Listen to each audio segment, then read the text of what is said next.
Perjalanan kasus kematian Brigadir Yosua memang cukup panjang dan terkesan berliku.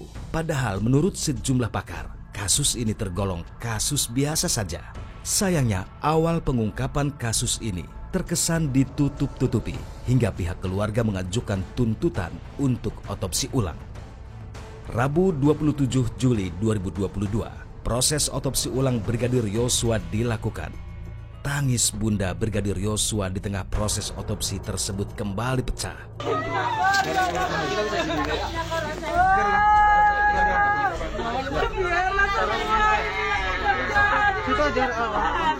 Menyiksa penderitaan yang tak terima anakku. Tuhan Yesus tolong kami. Tolong kami. Tunjukkan jalan kebenaran dan keadilan anakku ini. Tuhan Yesus. Hadirlah Tuhan Engkau di tempat ini. Kami orang tua sebagai anaknya. Tuhan Yesus. Tuhan Yesus. Anakku yang baik. Anakku yang teliti. Agar kami kembali. Agar kami tahu tak ambil penderitaan anakku ini. Apa yang... Otopsi awal dibikin otopsi ulang. Orang Jawa bilang untung tubuhnya diformalin 2 kali. Untung dipetik. Tetapi kan kita bisa konfirmasi. Pemeriksaan forensik terhadap otopsi ulang sudah nggak 100% kan? Jadi pertanyaan kita, ini kekhilafan atau ada menutup-tutupin? Karena kan kita tahu dalam pengumuman dikatakan lukanya balistik. Sementara hasil otopsi kemarin, kita masih tunggu, tapi sudah jelas adanya indikasi di luar balistik kan. Tinggal hasil daripada otopsi ulang menentukan luka ini terjadi sebelum atau postmortem.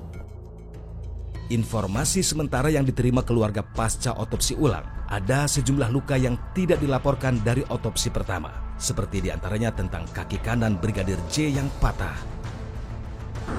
Berinisiatif keluarga dipanggillah orang kesehatan di depan rumah itu rumah sakit umum. Iya. Disitulah nampak luka yang lainnya. Terpaksa dibuka itu, tutup itu jenazah itu kan. Buka ini baju. Pada saat membuka baju keseluruhan Bapak nggak ada di situ? Nggak ada. Adik saya si Rohani yang moto-moto itu. Iya. Ada lubang di sini. Ini hampir mau putus, mungkin gara-gara kulit. Yang mana Pak? Ini kelinting dengan jari manis. Ini udah membiru. Di sini ada luka. Ya. Jadi kakinya waktu itu bukan lurus gini. Bengkok gini. Yang ini? Iya. Padahal masuk polisi tegak. Sekarang begini. Oh makanya pas di foto ini agak jatuh gini Pak ya? Nah, gini tuh. Ini tarik orang gila ini gini. Jadi celana takut buka, nggak bisa dimasukin. Ya. Adalah luka di sini. Adalah di sini. Dan saya lihat waktu itu di sini agak membiru. Ada di sini jahitan otopsi. Ya. Sini jahitan otopsi. Di sini ada ini bekas lubang. Ini yang pertama nampak tadi. Di sini, sebelah sini. di belakang. Agak di sini lah. Aku kan udah lihat dari foto kan. Ini biasanya semua kan. Biasa. Makanya waktu lihat peti itu, ini bukan ditembak, disiksa ini. Dugaan atas adanya ketidaktransparan kasus inilah yang mendorong PO Huta Barat sebagai bagian dari keluarga besar Marga Huta Barat yang berprofesi sebagai pengacara mengajak ayahanda Yosua beraudensi dengan Menko Polhukam Mahfud MD pada Rabu 3 Agustus 2022 pagi sebelum Barada E ditetapkan sebagai tersangka. Ya, mereka menyampaikan keluhan dan pandangan bahkan keyakinan dari sisi mereka. Saya catat semua dan saya tidak berpendapat. Tugas saya adalah mengawal kebijakan atau arahan Presiden bahwa harus dibuka dengan benar. Menurut saya Kapolri ini sudah melakukan langkah-langkah yang terbuka. Saya hanya mengatakan buka sejujur-jujurnya karena semua kita punya catatan. Apa yang kemudian jawab yang disampaikan oleh Pak Mahfud ya terkait dengan 2 distorsi yang tadi sempat Anda dan juga keluarga dari Brigadir Yosua sampaikan? Saya cuma lihat pada saat kami ngomong terharu, Pak, kami ini sudah dihina dan penghinaan lebih, itu suasana sangat ini ya, terharu, dan Pak Mahfud itu mendengarkan dan menangkap ya.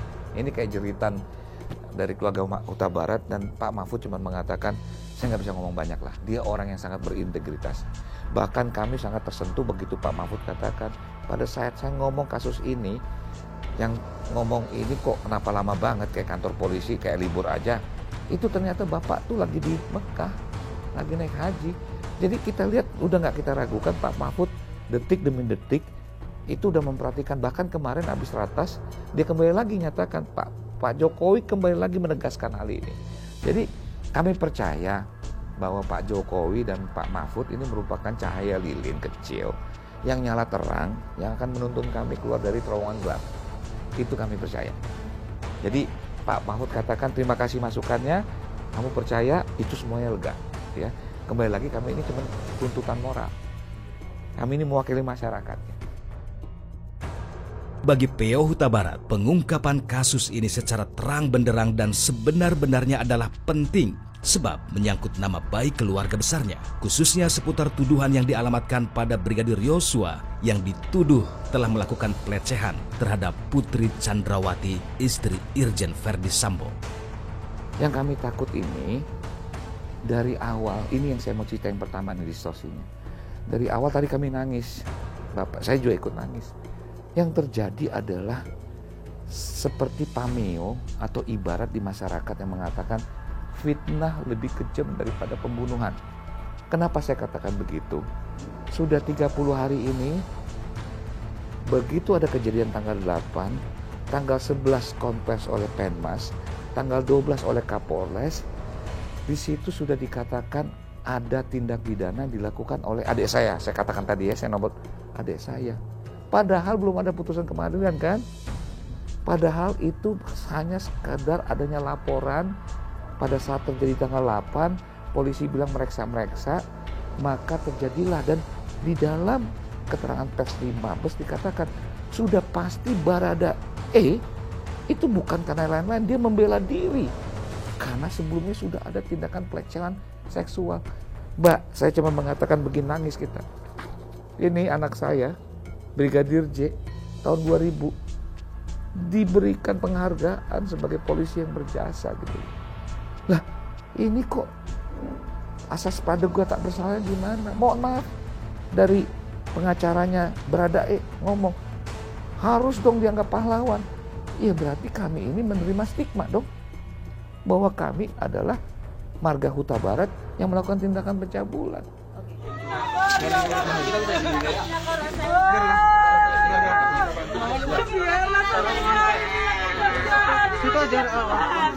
Menyiksa penderitaan yang tak terima anakku. Tuhan yang sesalah kami. Mana Bu Putri? Mana tanggung jawabmu Putri? Bagi keluarga, sosok Brigadir Nofriansah Yosua Huta Barat adalah sosok yang amat membanggakan dan nyaris tidak pernah membuat kedua orang tuanya kesulitan. Bahkan tentang ancaman pembunuhan yang diterimanya, Brigadir Yosua tidak pernah sekalipun bercerita. Keluarga justru mengetahui semua itu setelah semua masalah ini terjadi dan viral.